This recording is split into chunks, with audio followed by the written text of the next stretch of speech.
What's up, everybody? It's Cooling Maduro today.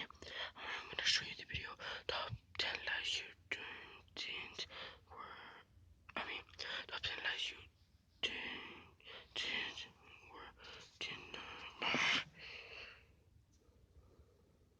you thought were true.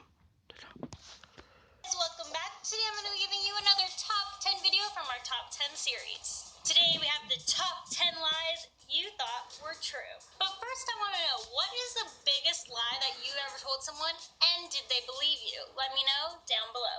Coming in at our number 10 spot for lies we thought were true, gum stays in our stomach for 4 to 7 years. So at one point in all of our lives, I'm sure everyone has experienced this, swallowing a piece of chewing gum. As children, we were all told not to swallow gum because it would stay in our stomachs for 4 to 7 years. Well, it appears all of us have been lied to.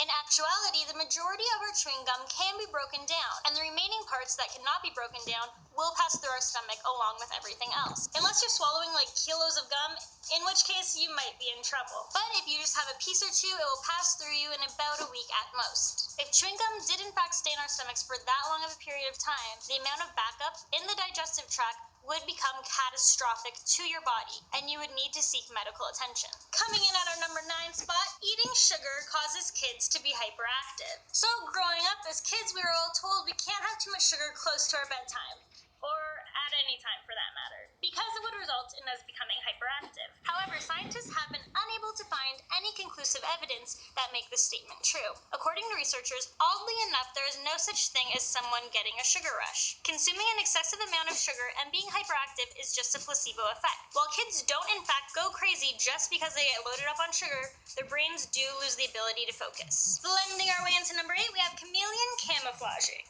So what animal comes to mind when you think of camouflaging?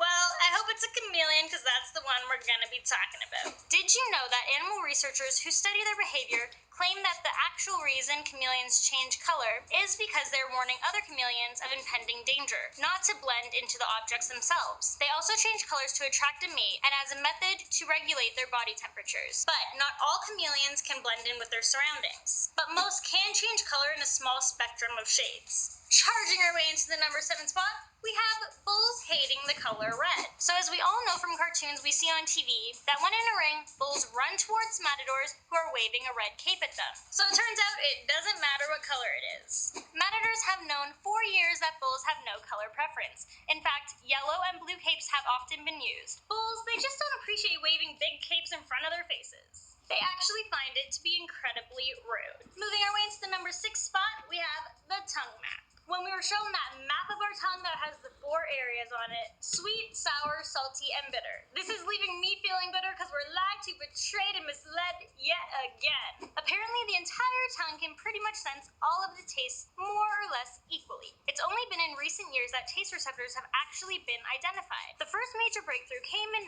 1974 when scientists realized that the famous tongue map was essentially a century-old misunderstanding that no one challenged. And why textbooks continue to print out this tongue map, well, that's a mystery. So, chomping our way into number 5, we have the fact that if you eat carrots, you improve your eyesight. The truth is that carrots contain a lot of beta-carotene, also known as vitamin A, and therefore eating a lot of them helps to promote good eye health, but that's a different thing entirely from vision. So, unfortunately, eating a handful of carrots isn't going to bring you any closer to getting that perfect 20/20 vision. Swimming our way into the number 4 spot, we have the tale that fish have a 3-second memory. So I don't know about you guys, but I thought this one was actually true. It seemed possible to me that fish could actually have a 3-second memory span. But in fact, they can recall information for up to 5 months. Scientists found that fish trained to respond to certain sounds in captivity still reacted months later when they heard them out in the wild. There is a lot of evidence out there that fish are no dumber than birds or many other mammals. And in many cases, they are just as intelligent. So going into our number 3 spot, so apparently if you don't wait 30 minutes after you eat before you go swimming, you can get a cramp and you can drown. Well, that's a big, fat lie. So the whole theory behind the swimming warning is that this can take blood away from other vital organs, depriving them from oxygen and causing cramps. But in reality, we have plenty of blood to go around. There has not been one single death by drowning that's attributed to swimming too soon after eating. But now you all know the truth. So guys, you can swim whenever you want. Glancing our way into number 2,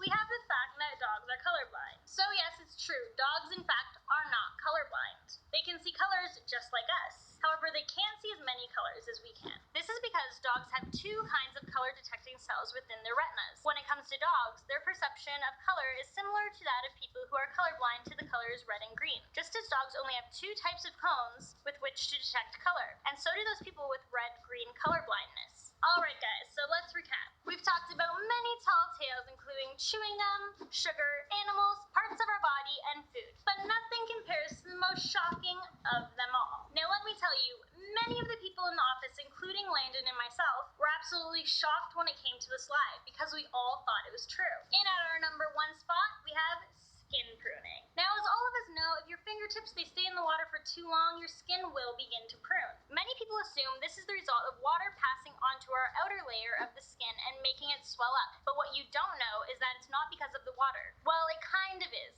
but there is a purpose behind it. The reason we get wrinkles on our fingers is due to an evolutionary mechanism. It's to improve our grip when we're underwater. Without this, objects would just slide through our hands. Well, there you guys have it, the top 10 lies you thought were true. Let me know down below which one shocked you the most, or if there's any out there that I missed. Thank you guys so much for watching. We really appreciate it.